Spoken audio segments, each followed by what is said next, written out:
ప్రాక్టికల్గా ఒకటే, రైతులకైతే న్యాయం జరిగింది, రైతులైతే బెనిఫిట్ పొందారు. జగన్ వస్తున్నాడని తెలిసిన తర్వాతనే కదా కొండం బిగించేసింది. చంద్రబాబు నాయుడు గారు అంతకు ముందే చెప్పారు కొనమన్నామనేసి, ఎవరు కొనలేదనేది ఆయనకే కుప్పం వెళ్ళినప్పుడు తెలిసింది కదా.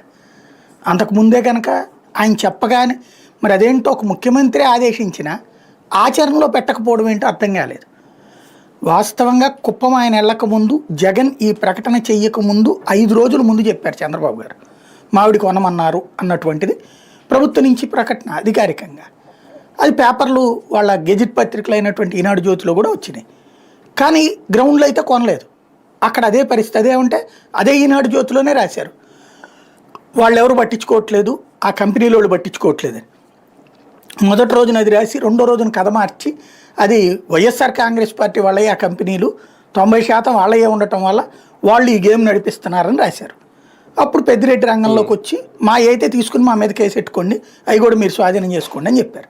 చెప్పి 90% వాళ్ళ అయ్యి మాకు సంబంధం లేదని చెప్పారు.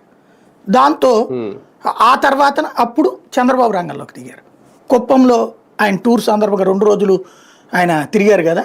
ఒకరోజేమో దీనికి సంబంధించినటువంటి కార్యక్రమం, ఇది పెన్షన్ల పంపిణీ అయిన తర్వాతన కుప్పంలో 2 రోజులు దీని గురించి వెళ్ళారు.